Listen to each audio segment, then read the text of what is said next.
Hello everyone, welcome back to another episode of Ideas Matter. Today I interviewed Alexandre Lefebvre, who is Professor of Politics and Philosophy at the University of Sydney. We discussed his most recent book, Liberalism as a Way of Life, which argues that liberalism offers us the resources for an intrinsically fulfilling and meaningful existence. According to Lefebvre, liberalism is a philosophy which encourages generosity, gratitude, and tolerance. By becoming better liberals, we can not only create a fairer and more equal society, but we can become happier versions of ourselves. I'm really pleased with how this interview turned out. Lefebvre's book is incredibly rich and there is so much more that I could have asked him. I tried my best to read it charitably and generously, but also ask critical questions when I thought necessary. Hopefully you think I succeeded in this balancing act. As always, if you enjoyed the episode, please rate the show wherever you listen to it. Enjoy. Okay, Alex Lefebvre, thanks so much for joining me today. I really appreciate having you. Thanks for having me on. So I recently read your book, Liberalism as a Way of Life, which I found extremely congenial, and listeners of the podcast will think that's quite surprising because this podcast originated as a kind of not anti-liberal, but like very sort of communitarian-inspired critique of liberalism. But my own thought has changed quite a lot as a result of reading John Rawls, and you make quite a lot of John Rawls in this book. So I think that's why I wanted to talk to you, because I think we have a lot to talk about. But I wanted to begin by asking you what motivated you to write this book. I mean, obviously you're an academic and this is your job, but in a way, this book, it's a defense of liberalism in a way for liberals, for people who already, in some sense, are liberals, and you don't directly engage or lock horns with anti-liberals or critics of liberals. They're kind of like in the background, but they're not the audience of this book. So That's right. why did you write a defense of liberalism for people who are already liberals? Because I don't think we're very good liberals, to be honest. So let me back up and try to say a bit more of the kind of the general, like what motivated the book, and then we can come to that. So the book starts with a very simple question, but that's also where my thinking about the book began. And that the question is just point blank, is where do I get my kind of values from, my general sensibility, my worldview? And that's such a basic and fundamental question. But what's so strange about kind of the time we live in, I think, is how difficult it is for so many people to answer that question. So as we all know, people who do not have religious beliefs are the category of religious belief, as it were, that's most on the rise. So in Australia, that's like at 40% almost now. In the United States, it's at 30. New Zealand is all the way at 60. You get the Nordic countries, it's just off the charts at like 80 or I don't know what.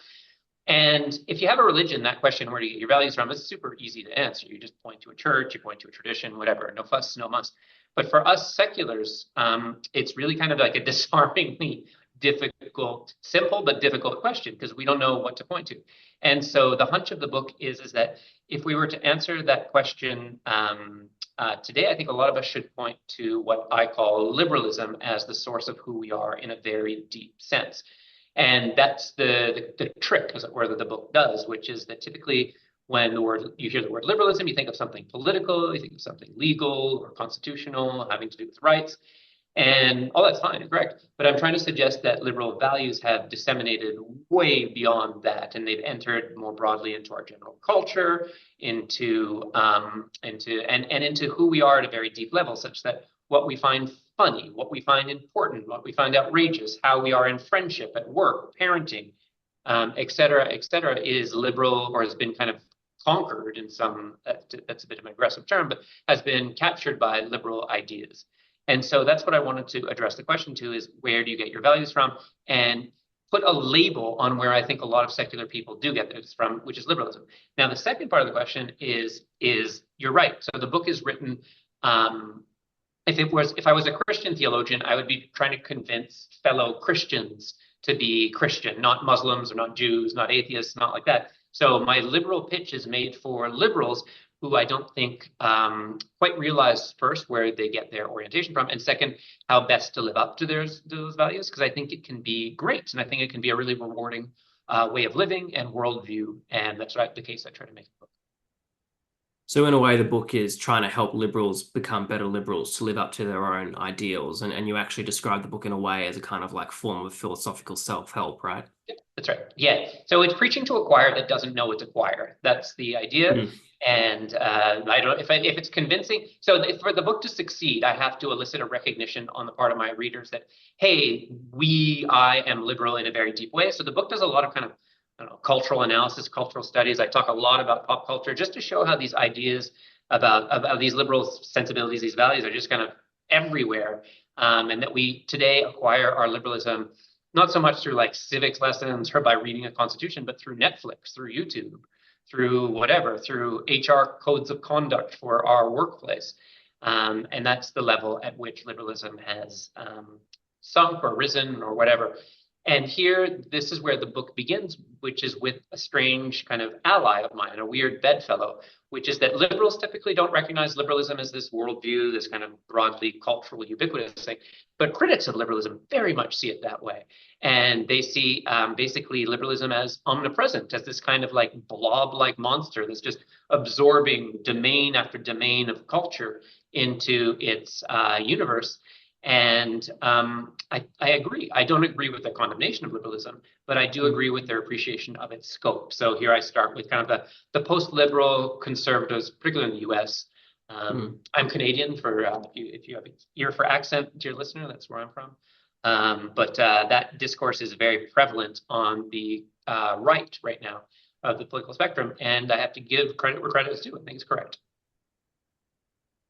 Fantastic. So I really do want to talk about the ground or the point that you concede about liberalism's scope to the post-liberals, because I think that's really, really fascinating. But first, a lot of what you said, particularly the phrase, for you to succeed, people have to explicitly recognize their values, right? I think this is a perfect segue into your reading of John Rawls and his methodology. So Yeah. a lot of people read a theory of justice as kind of giving you these deontological principles that regulate political systems, and they kind of fall out of this very abstract thought experiment, and they're like super rational and therefore universal or transcendent. Now that's, I think, is a misreading of Rawls, and you would agree with that's how a lot of people do read him. Whereas you describe Rawls as a contextualist and a moralist. And so you say that what he's doing is just kind of like, in a way, giving people a mirror, and the test of his own philosophy is like, do you see yourself in this? So could you talk about what you take from Rawls in terms of his methodology and how you interpret him as more of a contextualist? Yeah, no, that's a great question. I'm glad you picked up on that. No one really talks about that, but it's important to why, because I do appeal to Rawls, and if you just hear that, you're probably like, oh, great, another Rawls book, like just what the world needs right now is another Rawls book. And as if I'm appealing to like the authority of the great man or the great thinker. And that's not really it. Because I think it's really the Rawlsian method that appeals to me. So anyways, so Rawls, okay, listeners don't know, but I'm sure everyone does know, Rawls, most important political philosopher of the 20th century, also one of the most complicated and often most abstract. He has a kind of in my other life, I work on French philosophy. And if I compare Rawls and French philosophy, no one invents more crazy concepts than Rawls. Like no French postmodernist has any kind of like He's claim got to his own that. Like, lexicon. yeah, he has a big ass dictionary. It's like 600 pages. Yes. So Rawls has he has a zillion and one concepts. But at the heart of Rawls, I think, is a very simple moral intuition, which is that he thinks that, look, if we just kind of if we look at all our major public institutions and look at what they profess, so we look at things like constitutions, judicial decisions, political speeches, et cetera, and we just kind of listen to that stuff, and we're seeing like, what's the basic message? Rawls has a very simple and powerful discernment or diagnosis of what that would be. And he says that basically all public institutions of liberal democratic societies affirm this principle, which is that society should be a fair system of cooperation from one generation to the next. And then Rawls just goes nuts with that idea. He just develops a really complicated philosophy trying to flesh out and specify what it might mean for our countries and for ourselves to live up to it. But the point of the method that really appeals to me, which is what you point to, is that it's contextualist. So Rawls isn't saying that John Rawls, thinks that society should be fair. He's not saying that if we start from first order moral principles, we immediately get to the idea of fairness. No, he's like something like he's a contextualist. if I want to be provocative, I would say that he's a cultural studies guy in the Mm, sense that his first move is like, look around and what is the basic moral principles that our societies profess? And he discovers or discerns that it's that one. So that method is very explicit in his later work when he becomes mm, more explicitly historical, more explicitly contextualist. But I think it's not unwarranted to read it back into its earlier work and Theory of Justice, which is the first great book that he wrote. And yeah, that's where I begin. And so Rawls for me is so relevant, not because he's so important, but because he's trying to access who we morally take ourselves to be and present us with a kind of picture, like the Rawls in a sense is like moral Instagram. He's trying to give us like the best picture of ourselves, all the filters turned up as it were, as to mm. what we would like to consider ourselves, the ideal that we hold of ourselves as persons and as citizens. And because he does that, he's able to hook his theory right into our heart or right into our already existing self-understanding. So he's not telling us anything new. He's just trying to orient us, as he would say, or remind us of who we are. And that for him is a liberal person living in a liberal democratic society that at least pretends to be a fair system of cooperation. So that's where I begin with this idea that he thinks he can bank on us all recognizing as our own. Yeah, absolutely. That accords with my reading as well. I think a lot of the kind of ambiguities in rules as thought make a lot more sense if you adopt this contextualist reading. But he himself claims that like the source of these values that he's like collecting and then sort of systematically organizing into a kind of coherent conception of justice. He says he gets them from the public political culture. And unless I'm mistaken, he only really kind of like gives examples of what that is very sort of tangentially. He goes, "Oh, read like judges' decisions, like the reasoning behind judges' decisions," or it's like in major works of political theory and their mainstream interpretation. So he's talking about the public political culture, and he thinks the values sort of are found there, and then he can extrapolate them. However, you have a slight disagreement with rules where you think actually these liberal values have saturated another Rawlsian term, the background culture. Could you, I mean, I find this distinction kind of slightly ambiguous because I don't understand how um, the public political culture and the background culture could be so, I mean, if Rawls kind of presents them as like they're distinct. Yeah, But clearly there's going to be like some kind of osmosis between them, right? yeah, that's But right. but you argue that actually in 2024 these liberal values that talks about have saturated the background culture. Can you explain what you mean by that? Yeah, yeah, of course. So that's right. Okay, so I don't think Rawls is wrong or anything like that. I think he's just he wrote 40 years ago, and I'm just the last guy to say I'm the. So I feel this aspect of Rawls's theory is a bit dated. So he wants to establish this sort of bright division between the two terms you just named, which is on the one hand the political or the public political culture of liberal democratic society. So broadly think here like what stuff you said, political stuff, political speeches, rights, like political apparatus stuff.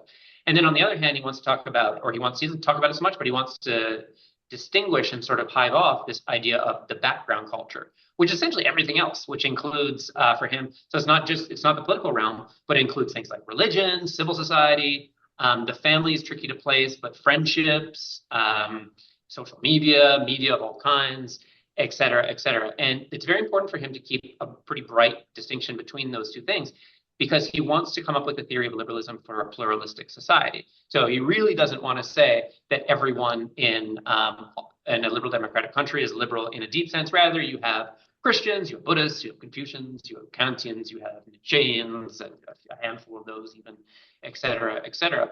And I don't want to collapse that either. I very much think that many people are meaningfully, fully Christian, Buddhist, Muslim, Nietzschean, whatever. But what I want to say is that over the course of the last 40 years, liberal values have sort of spread and spread day by day, kind of frog boiling itself style, where we don't quite realize the creep of liberalism until we wake up one day and we look at Netflix and every movie or every show is about kind of liberal schlock about people finding themselves, discovering their identities and all of this stuff. And we just kind of wake up and basic ideas of kind of liberal individuality, fairness, reciprocity, irony, all of that stuff constitutes like really the guts of so much culture that we live in today. So I want to say that there's a great deal, not just of belief, but of saturation of liberal values into the public culture. That's not going to be true for everyone. Of course, you can find media environments and relationships that have nothing to do with liberalism. But I think for those of us who kind of drift in the mainstream of our culture, that will very much be the case because liberalism, I feel, and you can correct me if you dispute, but I think that it is the hegemonic morality of the liberal democratic West right now. And it's not that it's not being challenged or that there's not rivals, but it's sort of the baseline taken for granted starting jump point. And I think that, like I said, critics recognize that because they feel so threatened by it. But who really needs to recognize it are liberals themselves, because if they don't, first, they don't see in crucial respects where they come from, like what really informs who they are. And second, given that we live at such kind of a hot happening moment worldwide, we might not see the implications of liberalism being under threat, because it's not just a political system, I think, that is under attack right now, but rather a whole existential architecture of who we are. And liberals need, as it were, to pull their head out of their butts and realize what's at stake in this potential displacement of liberalism, because it's not just a set of institutions, it is the morality that makes them who they are. Does that stand as right to you? Do you agree with that? Yeah, I absolutely agree. And I think it's probably one of the main strengths of the book that it kind of begins by agreeing with like the post-liberals, but like, yeah, you're right. Like liberalism is pervasive, it's hegemonic. And I wanted to ask you about that because in many ways, like the evil twin brother of your book is Patrick Deneen's Why Liberalism Failed. And there are some similarities but core differences between these two books. So on the one hand, you both agree that liberalism is this pervasive hegemonic system that has saturated our background culture. And you both, well, he more explicitly says, well, this is what's causing these host of social problems like atomization, materialism, consumerism. This kind of vague, but I think is existing kind of existential crisis where a lot of people feel like their lives don't have any meaning. So one of the strengths, I think, of Deneen's book, and I admit I enjoyed it when it came out, but I've since changed my views, is that he goes, okay, all these problems come from liberalism. And you agree in a way that those are problems, but you think the source is quite different, and you talk about Alexis de Tocqueville as a liberal, and he also identifies these same problems, but says they're a response to the problem of democracy. So could you talk about where you disagree with Deneen on the source of these social pathologies and why liberalism isn't the root cause of like kind of crude individualism and things like that? No, that's a great question. Listen, I admire a lot of things about Deneen, and as I say, I start with agreement. The one thing I disagree pretty strongly about him, and why I don't think the book succeeds, is that I think it has a very straw man version of liberalism. So if he had retitled that, or if he had titled that book initially as Why Neoliberalism Failed, I think it would have been acceptable, in the sense that what he really emphasizes in that text is a certain tendency of liberalism, which is for individuals to want to free themselves from all relationships, and whether that is to a region or a job or divorce or a gender. And basically liberalism just unleashes the free agent individual to break away from all prior commitments, whether those are social, familial, biological, whatever. And so for him, that will necessarily lead to all kinds of systemic social problems, amongst which are meaninglessness, as you put it, but also very kind of like very direct ones like deaths of despair, crumbling communities, and the like. And so he thinks that liberalism on its own resources has no way to pull up from that nosedive, because it is so 100% all in on the idea of individual self-determination. Now, listen, I think that what he does in that text is emphasize one of the two tendencies of liberalism. He only talks, though, about individual freedom. I think just as core to the liberal tradition, and you'll find this in any of the classical liberals and John Rawls, and I think in any serious liberal philosophy, is not just a commitment to individual freedom, but also a commitment to fairness, to generosity, to social provision, to caring about the fate of our fellow person. and all of those kind of moral aspirations. And once you round liberal out to that double picture of a commitment, not just to liberty, but to liberality, not just to freedom, but to generosity, then I don't think liberalism is is contradictory in the way that Deneen wants, and it won't fail on its own terms in the way he needs. Mm.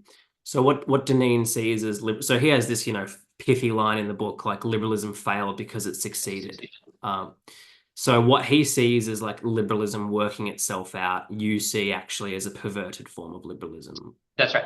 Yeah, and so he's definitely identifying real problems in the world. He's not creating fantasy issues, but he's reconstructing liberalism so narrowly that I don't think it's a recognizable picture of what he's attacking. Mm. So you could almost say that like what we need is more not more liberalism, but better liberalism on your line of argument. That would be exactly right. Yeah. So I'm trying to recover resources from within the moral tradition that would give it a sense of interconnection, of relationality, of just generally caring about other people, and insisting that that is just as core fundamental to liberalism as the individual freedom is. Yeah, that makes a lot of sense. And I get that kind of leads quite naturally into your description of like really existing liberal societies as being what you call liberaldom, or which is like a kind of phrase that you sort of adapt from Kierkegaard, Christendom. So could you explain what you mean by that? Sure. Yeah. So this is a chapter I like because it's just so very direct, I think, and in some sense, if I can be immodest, accurate. So Kierkegaard, I'm sure your listeners know, but Kierkegaard was a Danish theologian, and he was also one of the great social critics of his day. And he was observing 19th century cosmopolitan Copenhagen. And there was a society that professed to be fully Christian. There was a Lutheran church on every corner. Everyone's going to church on Sundays. Everyone's crossing themselves. They're all professing Christian pieties. Fine, good. But then Kierkegaard looks at it a little bit more seriously, or a little bit more cynically, if you like, at these same people. And he wonders, are you guys really Christian? And he looks at their affected behavior. He's like, no, this is bullshit. What you guys really are, if you had to put a name on it, you're not really Christian. You're like bourgeois Philistines. Basically, you want social respectability, you want small material comforts, you want a Sunday roast, a mistress, like that's the kind of good life for you. And you're going to pretend for 2-3 hours on Sunday that you're imitating the life of Christ, but really that's not your effective morality.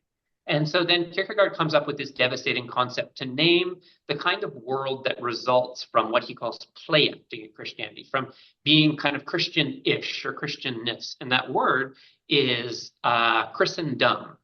And literally in Danish, it means Christian-ish. To use the word is Christenhed.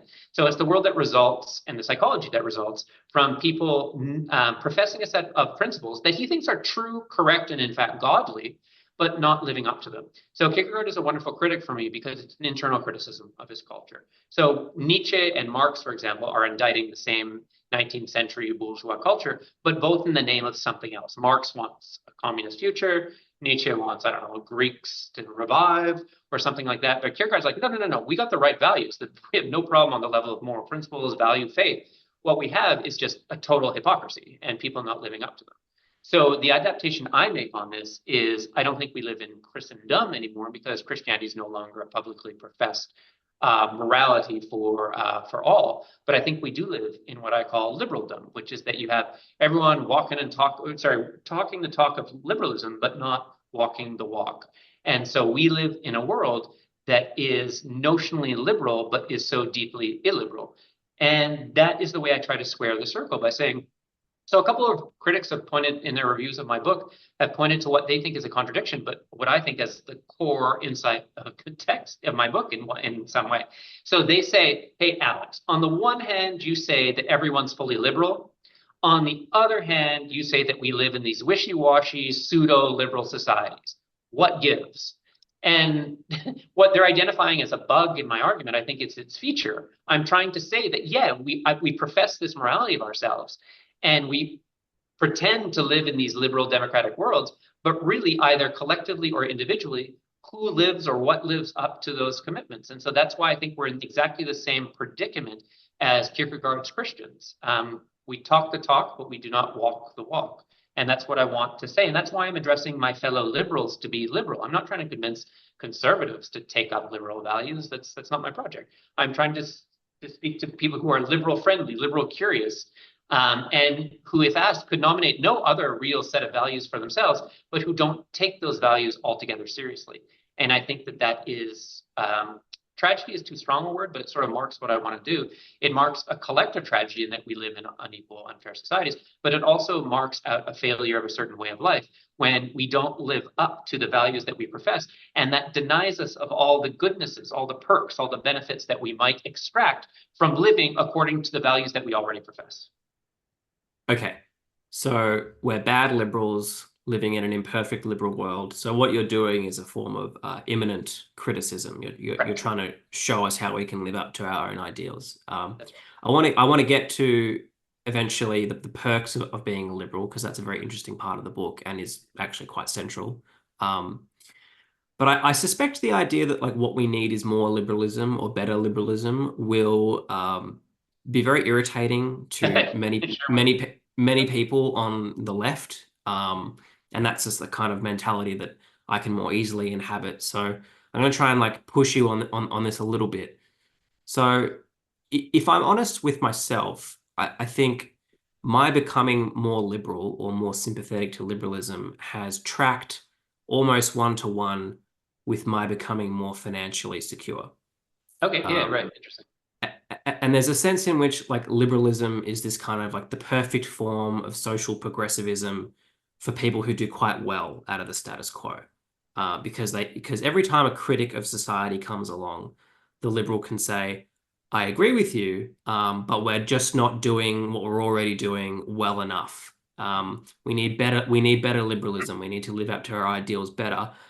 But it has the perk of not actually requiring any systemic or institutional change, because we're already in an institutional sense living in liberal societies. We don't need to change our institutions or anything like that. We just need to become better liberals. And so it kind of sounds like bourgeois people being progressive without having to actually suffer any change. Yep. How would you respond to that kind of vulgar Marxist critique? No, it's not vulgar at all. Okay, let me come back to you with the question because I'd like you to flesh it out a bit more. So when we talk about post-liberalism, we can talk about post-liberals on the right and post-liberals on the left. Post-liberals on the right, I get what that's about. I get what they want. Basically, as I understand it, what post-liberals on the right want is the restoration of perfectionism. And by perfectionism, I think that what post-liberals on the right want is the state to start actively promoting a certain way of life. So like take all the MAGA movements around the world. They want to restore a certain vision of the family, a certain vision of masculinity, of femininity, yada, yada, yada. And they want certain laws, policies, financial incentives, whatever to achieve that. And that's what we political philosophers would call perfectionism, that they're happy and willing to use the soft and hard powers of the state to achieve a certain goal about how to live well. So I get the post-liberal right. Now, the post-liberal left, though, confuses me, or I don't even know what it means. And my question to you is, like, what does it mean? So I myself am a social democrat, and I favor strong social welfare provisions, et cetera, et cetera.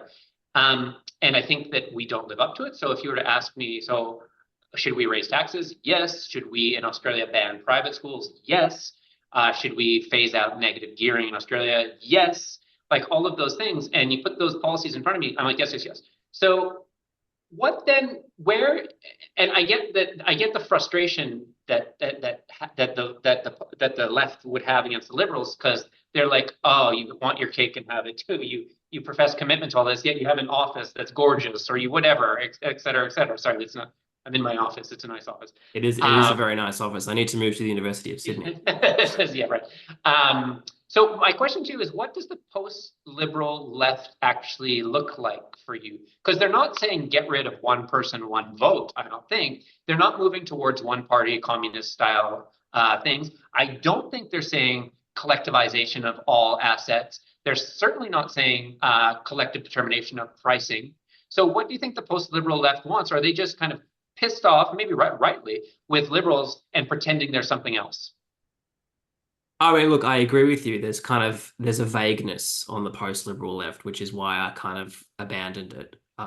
because it's almost like you can never pin it down. And it seems to me that like Marxism is just a kind of sublimated version of liberalism. Like it takes what's good about liberalism and sort of goes, okay, but like, do you see how like certain features of this economic system actually inhibit the full realization of individuality and like liberal values? Mhm. Whereas someone who's more like explicitly a social democrat or even a democratic socialist can has a much easier time at like identifying like practical policy solutions. And so there's not much difference, I think, between like a social democrat these days and a democratic social. Like look at Bernie Sanders. Like I agree. Yeah. he would be fairly mainstream in the Australian Labor Party, for example. Um, but I guess like I mean you just gave some examples yourself of more radical changes like banning private schools, but a sort of like in your book you talk about um, like we shouldn't do salary sacrifice for superannuation, which would like for people who aren't Australian, it's basically like you can nominate a part of your income to go straight into your superannuation account because we have compulsory universal superannuation. And rather than that being taxed at like 40% or whatever, if you're earning 250 grand a year, it gets taxed at 30% as a super contribution. So you still get that money in the long run. So it's basically legalized tax minimization. And you go, okay, this is unliberal, it's unfair, we shouldn't do it. I think a kind of more post-liberal socialist critic would say, like, is that it? Like, is that like this kind of minor tax change? Is that all you're going to change about liberal society? You're not gonna abolish private property or have a UBI. I think it's like there's always Right. this. Yeah. You're not radical enough. That's what I'm getting at. Yep. Then I think, listen, if you're talking about those, yeah, listen, no, I don't mean to suggest that there's no post-liberal left. I definitely mean that. But what I'm talking about is that the mainstream conversation about people who tend to be frustrated with liberalism, for me, it's like, Scooby-Doo when you unmask the villain at the end. I feel Yeah, that what you're unmasking there is a social democrat. And then I yeah, feel that we're in heated agreement, and I don't see what the conversation is really about. But yeah, if you want to move towards UBI, I think that would be a post-liberal kind of move. Nationalization of assets, obviously, that kind of stuff. But I just don't hear that in the mainstream conversation. Maybe that's what the left is about, that the mainstream conversation is in fact too constrained or constricted by the liberal kind of niceties and pieties. But yeah, all I just come back to is I understand what the post-liberal right wants. The post-liberal left to me is murkier. I just don't know what the claim is, yeah. nor where exactly the anger is directed to, except for the actually existing inequities of our world, which deserve all our angers. But the liberal, I think, the good liberal at least, should be just as angry about those too. Yeah, I think that meme analogy of like this unmasking Scooby-Doo is correct. Like that, I agree. Like they are just very frustrated liberals, Yeah. and Yeah. kind of conflate like really existing liberalism with like the philosophy of John Rawls and what it would take to actualize that. Yeah. That's Okay. right. And moreover, they're criticizing it in light. Listen, I don't mean to dump on the left, but they're criticizing it in light of liberal commitments. So, I mean, I think Yeah. the main criticism of Australia 2024 by leftists would be that it doesn't honor its commitment to a fair go. And I agree, Mm. but that is an utterly liberal commitment that you're stating. So I find that, but then you're performing internal criticism of our liberal democratic order, which is great, which is powerful. But I just don't find it's post-liberal in a meaningful sense. Mm. Yes, agree. So I think we should close off then by talking about your other hero of the book. And I'm gonna butcher the pronunciation. I'm sorry, Pierre Hadot or Hadot or I do. Pierre Hadot. Got it. Okay, there we go. So it's actually I never heard of him before, and it was really fascinating. And so I do want to go on and read his books, but I guess like the crux of his thought is that like the ancient Greeks didn't conceive of philosophy as this like incredibly intellectual, removed exercise. It was actually about changing how you lived and who you were as a person. So you would become a better Stoic or a better Epicurean or whatever, right? And so philosophy wasn't just purely intellectual, it involved like spiritual exercises that would cultivate your personhood in such a way. And so you take this idea and you apply it to liberalism. And you go, we need to become better liberals. Here are some spiritual exercises that can help you become better liberals. So my question is, what are these spiritual exercises and what are the kind of like existential perks as you describe them that we get from being a better liberal? Yeah, okay, great. No, big question. Let me try to do it as economically as I can. First, okay, so Pierre Hadot, if you haven't read him, Run, Don't Walk. He is the most lucid, terrific French writer you will ever encounter, and he writes on the history of philosophy, but really he's the main person that's responsible for trying to revive this idea of philosophy as, quote unquote, a way of life, rather than this kind of theoretical abstract pursuit. And he especially focuses on ancient philosophy, which is his specialism, and he tries to show how back then philosophy didn't mean coming up with original ideas so much as trying to live a consistently wise life, a commitment to a certain way of life. And so what he does in particular is he tries to read these philosophies and extract from them, or try to show how they're composed of what he calls spiritual exercises, which are just day-to-day practical exercises, practices that you can take up at any moment to try to commit yourself to a particular way of living, remind yourself of who you want to be, all that stuff. So, for example, one spiritual exercise is Marcus Aurelius. He's the great Stoic emperor, and he was a practitioner of Stoicism. And every morning he would write in a diary. The reason why Marcus Aurelius wrote in a diary is because his particular failing, like this guy's problem, was that his temper, he would always fly off the handle, and he knew that about himself. And given his job, Emperor of Rome, he knew that there were many occasions every day for some stupid ass petitioner asking for unreasonable things, or some courtier just bugging him. So he'd write in his diary every morning all the kind of like annoying, vexatious stuff that would come up during the day, so he could like basically like handle it. So he could like, okay, I saw this coming, and he would keep his cool and chill intact. So that's a spiritual exercise. So all great philosophical traditions have it, but especially all great religions have them. So Christianity is nothing but spiritual exercise in some sense. Prayer, confession, fasting, all of that stuff, all that spiritual exercise to try to bring oneself into conscious imitation of Christ. So liberalism, I think, is just as great as a moral system as any of these religions or rival philosophies, but it is a little light because it's never conceived of itself that way in terms of spiritual exercises and practices that we could do to try to remind ourselves of the kind of liberal person we want to be and redouble those commitments. So what I do in the book is I work through Rawls, and I try to nominate certain ideas in Rawls, very famous ideas, the kind of stuff that like every undergrad who studied Rawls has heard of these particular ideas, and suggest that maybe they're not just kind of philosophical ideas, but perhaps they work in that same way as formative personal practices, spiritual exercises, to try to become a different, more liberal kind of person. So I talk about three in the book. I talk about the original position and the veil of ignorance. I talk about reflective equilibrium, and finally public reason. And all of these I claim are formative techniques to the self. And they do different things. I won't talk about them at length because they would just be too long. But the original position, for example, is asking you to imagine that you don't know anything about yourself and try to see what your commitments to justice are.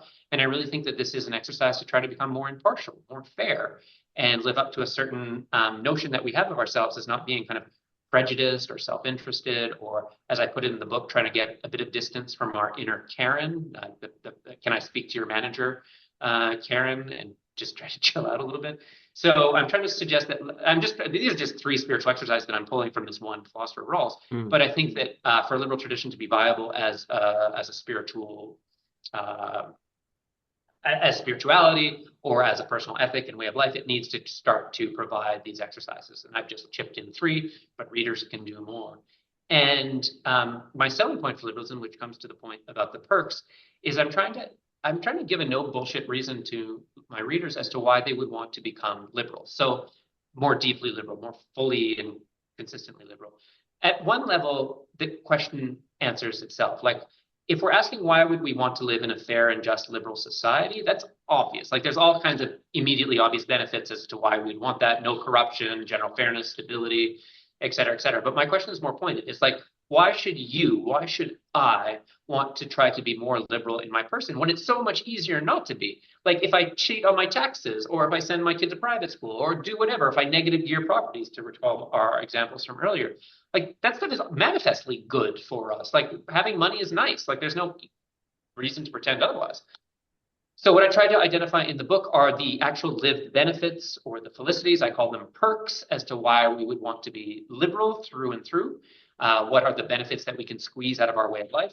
And I have a very clickbaity title for this chapter. It's called 17 Reasons to be Liberal. The 17, don't get too caught up on that. I just wanted a prime number as a clickbait. But what I tried to do is I just tried to identify a bunch of different kind of lived benefits that come from it. And some of the lived benefits from being fully liberal are very kind of liberal-ish stuff, like stuff that you immediately kind of like say, okay, yeah, obviously. So things like becoming more autonomous, becoming more tolerant, becoming more impartial, all that like is like kind of like, yeah, obviously that's little stuff. But then I try to suggest that there's other lived benefits that you wouldn't associate with liberalism immediately, but I think go hand in hand with a liberal life consistently lived. So here I talk about joyfulness and cheer and resilience, and I go deep and I talk about a certain quality of being redeemed in everyday life. So I'm trying to suggest all of these different aspects, all of these different joys that can come in all these different aspects of our life from being liberal. And really, I'm trying to proselytize for liberalism.